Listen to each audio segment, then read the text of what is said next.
protecting. Today we will going over information on protecting our children and what families need to know about gastroenteritis or the stomach flu in 2023. My name is Amina. I'm a public health nurse working with the youth settings team on the disease control division. I will go ahead and let my co-presenter introduce herself as well.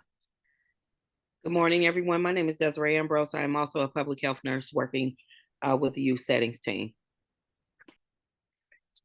And then just to start off with a few housekeeping things, if you have any questions during the presentation, feel free to drop them in the Q&A chat.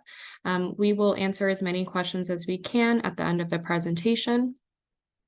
In the upcoming weeks, you will also receive a link to the recording of this presentation, as well as some resources.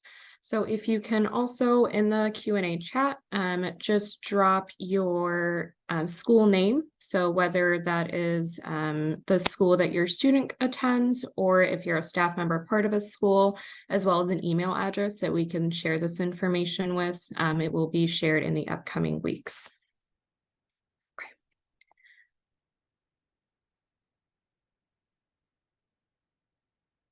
Okay, so if everyone can just take a few moments to think about what you know so far about the stomach flu or gastroenteritis. So feel free to think out loud, drop some thoughts in the Q&A, and just kind of think about what you know so far and what are some of the things that you would like to learn about or always had questions about learning more information of. So what is gastroenteritis or the stomach flu? Gastroenteritis occurs when germs, whether that be viruses, bacteria, or parasites, infect the stomach or intestines and cause inflammation. The main symptoms that are associated with gastroenteritis are increased stool frequency with a loose consistency stool. This can also be accompanied by vomiting, fever, or abdominal pain. Most of the gastroenteritis cases are self-limiting and recovery happens fairly quickly. Our young children, elderly people, and those with medical illnesses are most at risk for severe or prolonged infection. Our most common infectious causes of acute gastroenteritis are viral causes. So this makes up about 50 to 70% of the causes of acute gastroenteritis cases. So we're going to go ahead and talk about norovirus and rotavirus, but this list kind of shows the other viruses that can cause gastroenteritis. Our second most common infectious cause of acute gastroenteritis is bacterial in nature. This makes up about 15 to 20% of our cases. You may have seen a lot of these kind of circulating in the news and more commonly talked about with food sources, such as with our Salmonella, Shigella, and E. coli. And then our least common cause of gastroenteritis is parasitic in nature, which makes up about 10 to 15% of cases. We'll go ahead and get started with norovirus. So why is norovirus a concern? So norovirus illness occurs at any time during the year. The norovirus itself is able to evolve. So as a new strain of the virus evolves, there can be up to 50% more norovirus cases in our community. Each year on average in the US, norovirus causes 900 deaths, mostly among adults aged 65 and older, and over 100,000 hospitalizations. With our young children, they are more likely to be either admitted into the emergency department for a visit. So every year, about 460,000 emergency department visits occur among children, as well as over 2 million outpatient clinic visits annually. 19 to 21 million cases of vomiting and diarrhea illness occurs in the US annually. So what is norovirus? To get scientific with it, norovirus is a single-stranded RNA virus that is very contagious and causes vomiting and diarrhea. It's most common November through April, and those at most risk are children under the age of 5 and adults over the age of 80. It can spread through a couple different ways. So most commonly we see it spread through direct contact which is our fecal oral transmission when someone touches an object that contains viral particles and then puts that to their mouth. Indirect contact, which is when food contaminated with viral particles is eaten by someone who gets sick. Or aerosolization, when someone vomits and then viral particles are released into the air. So like we mentioned, there's a variety of different ways that you can get norovirus. So norovirus spreads when a person gets poop or vomit from an infected person in their mouth. Now that you have that lovely visual in your mind, we'll go ahead and talk about the different ways that that can happen. So if you're providing care for someone who has norovirus, so if you touch their blanket, their face, their hair, anything of that sort, and then touch your mouth, you can get infected. If you're changing diapers for our infants or our elderly, shaking hands with someone who has norovirus on their hands, or touching our contaminated surfaces, especially those high-touch surface areas such as door handles and faucet sinks.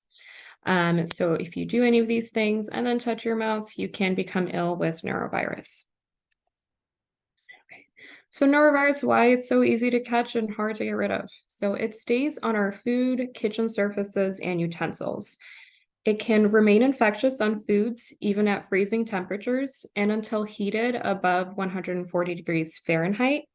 So if you have norovirus raging through your household, it may be a good idea to skip out on sushi that week because that is not heated above that 140 degree mark.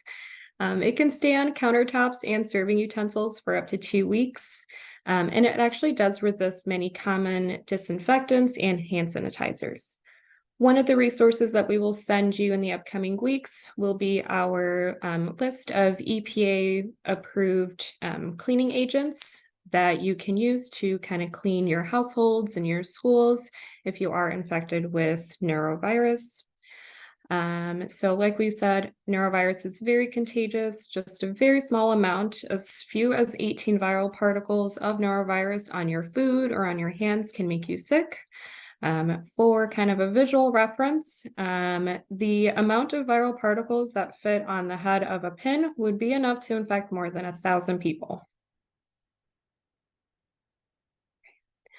This graph here shows the number of suspected or confirmed norovirus outbreaks reported by Neurostat participating states per week from 2012 to currently. So right now, this kind of norovirus season, 2022 to 2023, is highlighted in red. As you can see, the rise and the spike in our cases occurred a lot earlier. So we're kind of experiencing that surge right now than in previous years.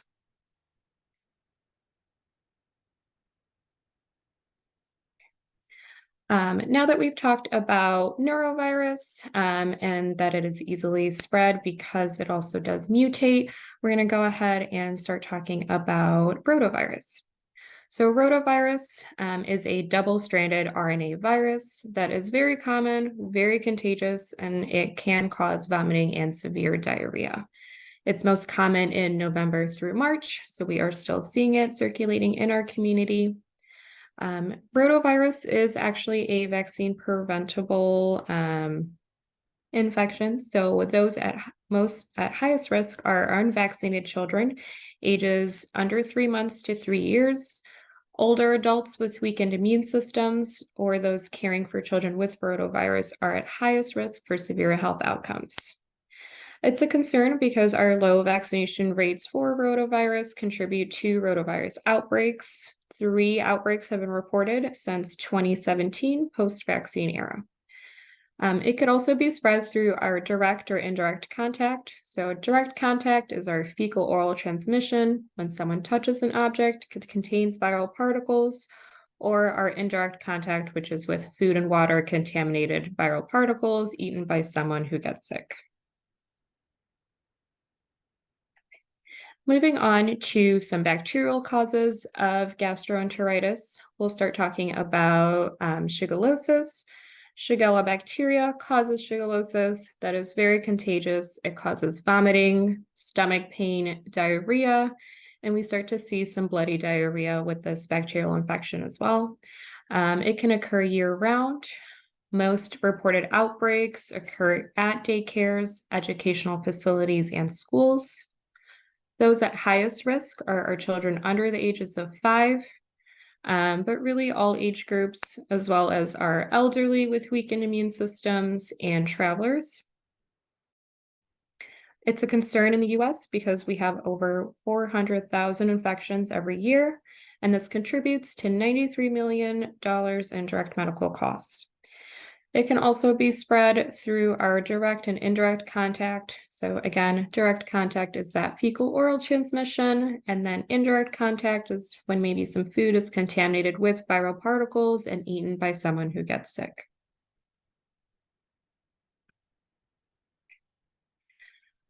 So with the Shigella bacteria, it's important to keep an eye on your child's diarrhea because it could be caused by the germ Shigella. So Shigella case is a bacteria that causes about 500,000 cases every year.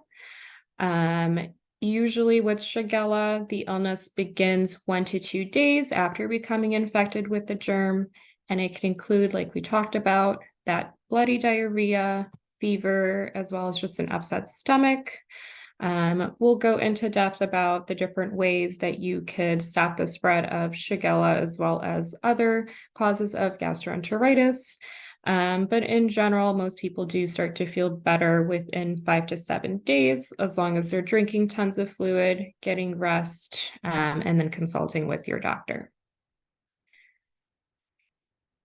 So the most common stomach bugs that cause gastroenteritis are listed here.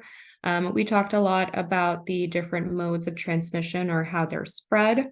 With our viral causes, so our norovirus and rotavirus, the symptom onset after exposure to the virus, so when you develop symptoms, usually occurs within 1 to 3 days after an exposure.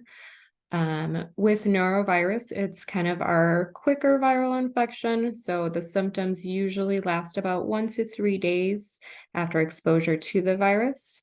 Rotavirus, people are sick for a little bit of a longer period of time. So the symptom duration after exposure can last up to a week.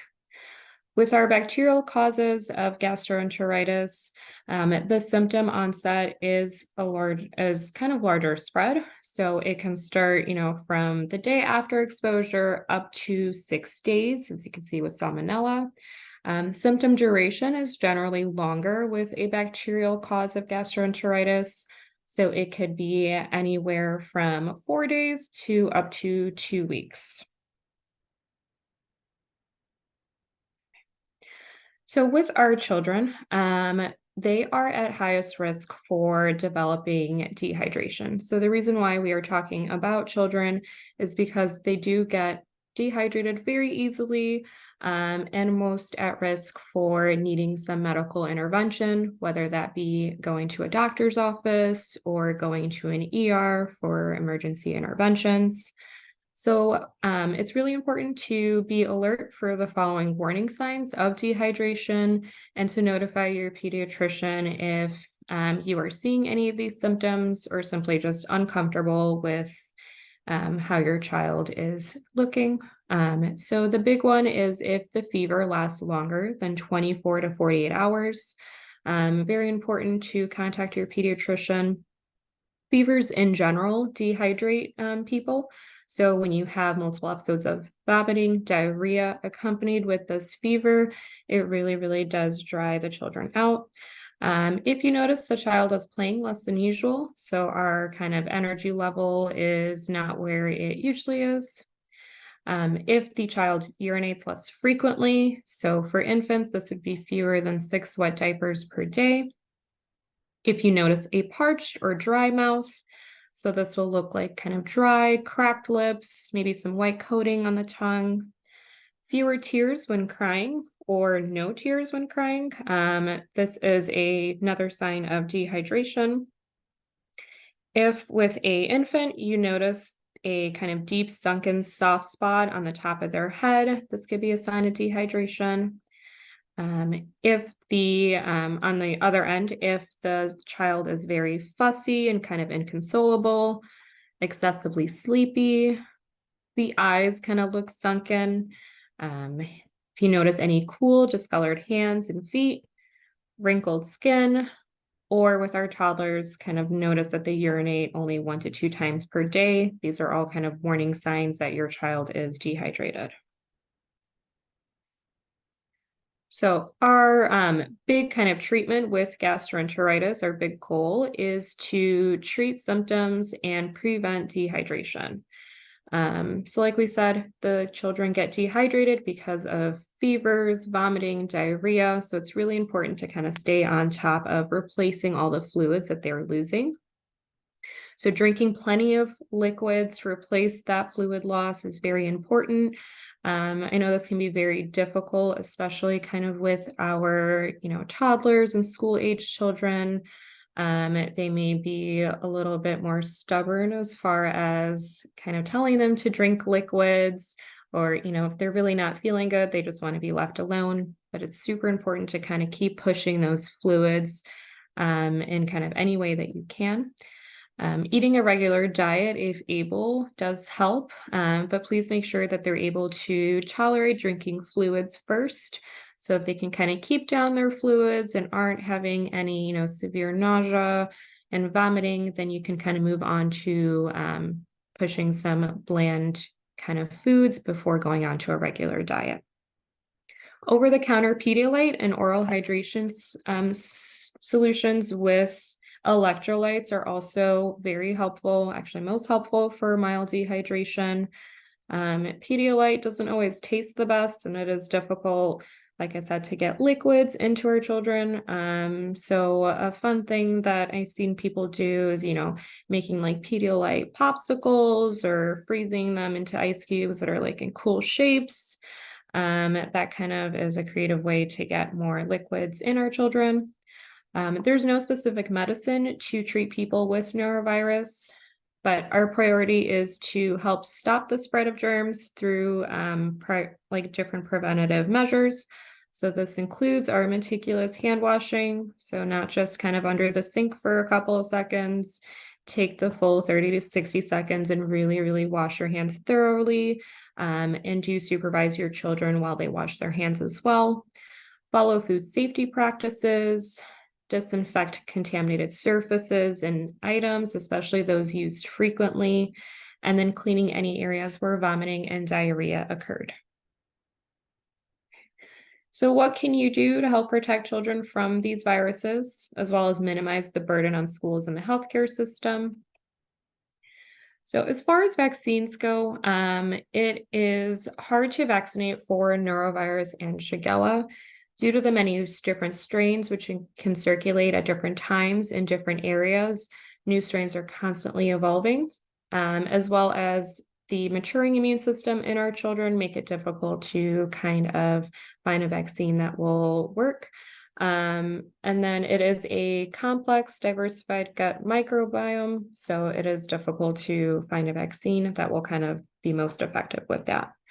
The good news is we can vaccinate for rotavirus. It is challenging also to treat norovirus and Shigella bacteria, so antibiotics do not kill our viruses. Antibiotics in general are becoming less effective to treat bacterial gastroenteritis as bacteria continue to develop resistance to antibiotics.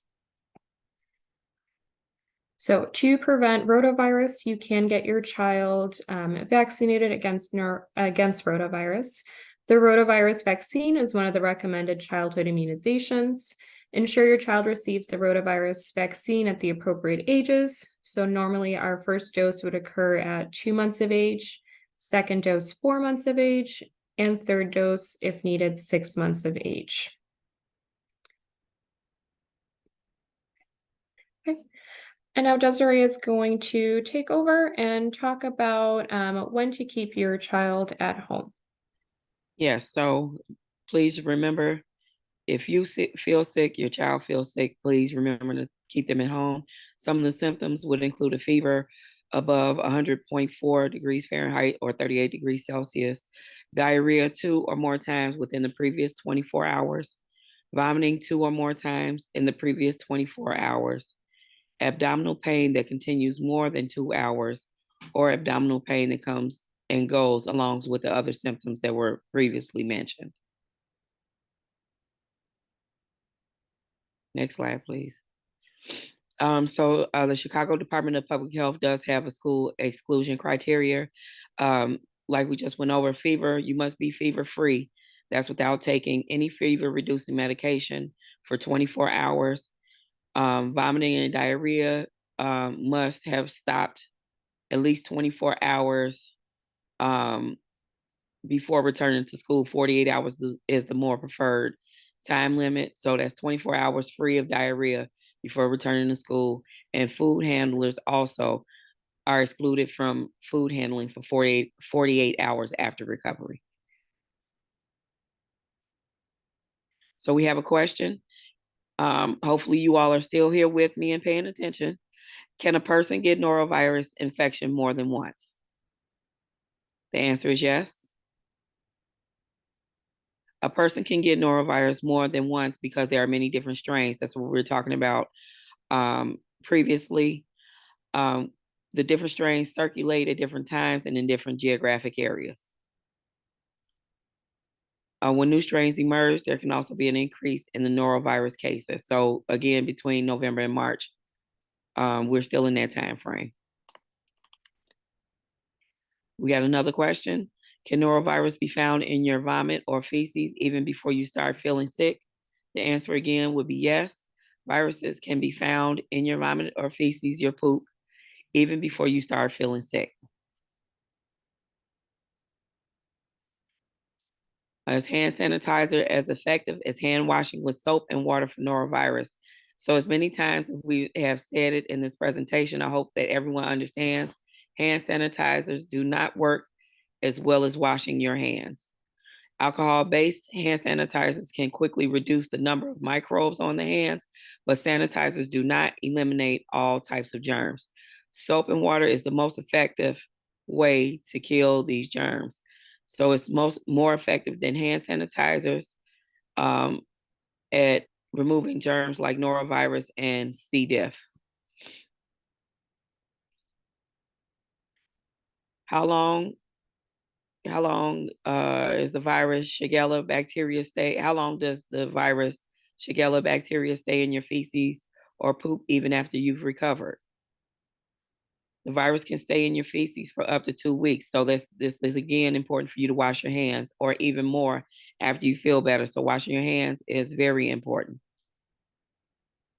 Take the steps to prevent, make sure you're taking the steps to help prevent the spread of germs. So again, hand washing is the most vital for infection protection. Frequent hand washing reduces the risk of gastroenteritis. It reduces the number of people who get sick with diarrhea by 23 to 40%. That's huge. It reduces diarrheal illness in people with weakened immune system by 58%. It also helps reduce respiratory illnesses like colds in the general population by 16 to 21%. And it also reduces absenteeism in children by 29 to 57%. We cannot stress enough how important hand washing is. We have another slide on hand washing. So it's easy, it's cheap, it's effective to help prevent the spread of germs, and not just the ones we talked about, but with a lot of the illnesses that people may encounter. So they keep kids and adults healthy. When your family is healthy, you don't have to worry about missing school, work, or other activities. So make sure you help children to help children with their hand washing skills. Parents and caretakers is most important when they're in the bathroom, just to make sure you're helping them wash their hands, to understand that it does take a little bit longer than just rinsing it with soap and water. We really want them to understand to wet, lather, scrub, rinse, and dry. The key times to wash hands, such as after using the bathroom and before eating. And you can also find ways to make it fun, like singing the ABCs, even the happy birthday song, or even you could make up a song if you want, just to encourage them to wash their hands. Also, young children like to see and imitate the behaviors of adults. So if they see you washing their hands, they'll know that they should be washing their hands as well. Hand washing can prevent 1 in 3 cases of diarrhea and 1 in 5 respiratory infections, such as the cold or flu. We just want to remind you that building hand washing skills takes time. Of course, the first time children need reminders on how and when to wash their hands, but it's especially important to remind them to wash their hands after using the bathroom, before eating, after touching pets, after playing outside, and after coughing, sneezing, or blowing their nose. Once hand washing has become a habit and a regular part of your child's day, they will practice it throughout their lives. And if soap and water is not available, again, um, we do recommend that you use an alcohol-based hand sanitizer that has at least 60% alcohol. And also, baby wipes may make your hands look clean, but they're not designed to remove germs from your hands. The CDC does recommend washing hands with soap and water when possible. Why do we wash our hands? Keeping our hands clean can prevent 1 in 3 diarrheal illnesses and 1 in 5 respiratory infections, such as the cold or flu. The hand hygiene in school-based programs promoting hand hygiene can result in less illness and fewer missed days of school. And also, it could be looked at as a family activity. When your family is healthy, you don't have to worry about missing school, work, or other activities. Clean and disinfect high-touch surface areas. So we're going to go into the types of surfaces that you might think about, but some of these we may not. It's recommended that we wear masks while cleaning vomit or stool spills, because it could disperse the virus into the air, causing you to be sick while you're cleaning. So clean and disinfect with products approved by the U.S. Environmental Protective Agency or the EPA, registered antimicrobial label for norovirus, or use a bleach solution, which would be you diluting bleach solution containing a ratio of 1 cup of bleach in 1 gallon of water. You want to clean, then disinfect the entire area after vomit and or stool spills and high touch surfaces. Some of the high touch surfaces, you want to practice routine cleaning frequently of the sinks, desks. Your cell phone is one of the main ones that contains the most germs, because if you think about it, you touch everything and then you touch your phone and then you put your phone to your face. So it's very important to make sure you're cleaning your phone. Doorknobs, your laptop or mouse, light switches, the toilet, and of course the trash cans. You want to make sure your counters are clean, your couches, because of the fabric, they can hold on to those germs. Backpacks, because of that fabric and material as well. Your car interiors, you may not think of it, but they're carrying germs also. Plastic toys and school desks. It is recommended that increasing the frequency of cleaning and sanitizing the handles of hand sinks and doors in all restrooms, classrooms, and eating areas during the period of frequent use. In a potty training classroom, clean toilets between each use. We also would like for you to use disposable cleaning cloths and new cloths for each room. Use separate colored cloths in toilet areas. That's very important, because you do not want to transfer the germs from one place to the other, because that will continue the cycle of infection. You want to remove and dispose of vacuum cleaner bags between uses, and you do not want to vacuum fecal or vomit accidents. You also want to clean and sanitize floors daily using an approved viral agent, but you do not want to buff floors, as it could re-aerosolize the virus and increase the likelihood of transmission. Of course, I'm sure we've seen these disinfectants, the antimicrobial disinfectants. So the most common use is the chloride disinfectant wipes. Some of these you have seen in the hospitals. You may or may not have seen in hospitals. Are the usually they're called Cavi wipes, Sani wipes. Some of them have bleach, some of them don't. They usually say it on the packaging. And how to read a disinfectant label. So you want to know what the main active ingredients are. Usually it's listed underneath that section, the EPA registration number. Is required by U.S. law for all disinfectants registered with the EPA. You have your directions for use, so this will tell you where this disinfectant should be used, what germs they kill, what type of surfaces the disinfectant can be used on, and how to properly use a disinfectant. The contact time is very, very important. You want to make sure if that says 1 minute, 2 minutes, 5 minutes, 10 minutes, that you are using the solution on that surface for that appropriate time for it to be the most effective. You have your signal words, caution warning. It tells you how risky the disinfectant is if swallowed, absorbed through the skin. It also tells you how to use the disinfectant safely. So, do you need to use gloves? Do you need to wear a mask? For first aid, what should you do if the disinfectant gets on your eyes, in your mouth, on your skin, or if you breathe it in? And also storage and disposal. How should the disinfectant be stored? What should you do with the expired disinfectant? And what do you do with the container when you're done? Please remember to read the entire label before you start using these products, because although you may think that you know how to use them, you, it may be a step that you're missing. Especially, I know it's contact time because it's different for each product. To prevent norovirus from food contamination, you want to protect yourself and everyone else everywhere by frequently washing your hands, using single-use gloves. Ensure strict glove use policy for all food preparations ready to eat. Handling eating utensils, including silverware, paper, plates, and glasses. You also want to ensure that gloves are changed frequently. Hands are washed between glove changes before eating, preparing, or handling food. You also want to divide food preparation and diapering responsibilities among staff, and you never want to work with food while you're sick. The ways to prevent norovirus outbreaks from food contamination. Of course, you want to follow the safety codes, but most importantly, we want to stay home when we're sick. Food service workers should stay home when sick with vomiting or diarrhea for at least 48 hours after symptoms stop. You want to avoid touching food with bare hands. You want to use the utensils and single-use gloves to avoid touching ready-to-eat foods with bare hands. You also want to wash your hands. This is important again.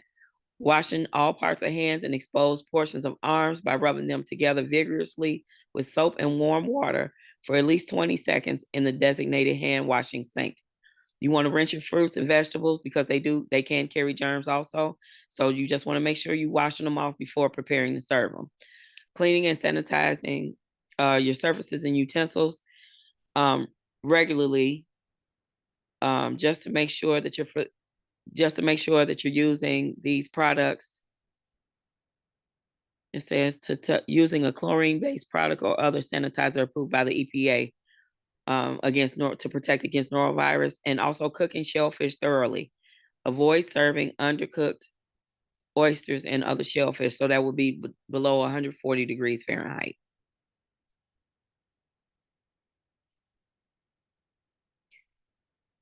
So CDPH recommends that in the event of a cluster, that would be 4 or more cases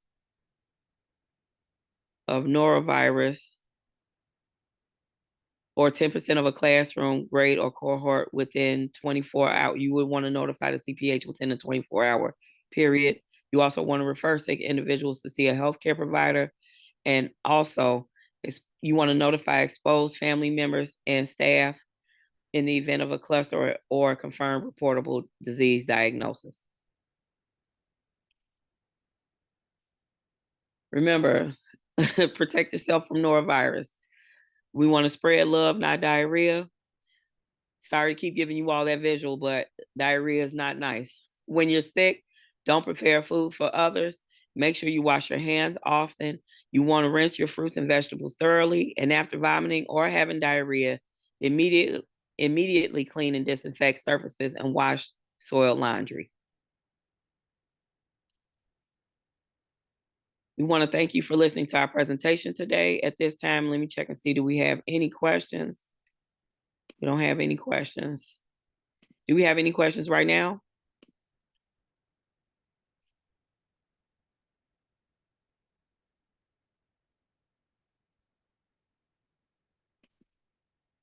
Well, if there are no questions, we thank you for attending this webinar today. Amina, did you have anything you would like to add? No, that was all. Thank you guys so much. Thank you and enjoy the rest of your day.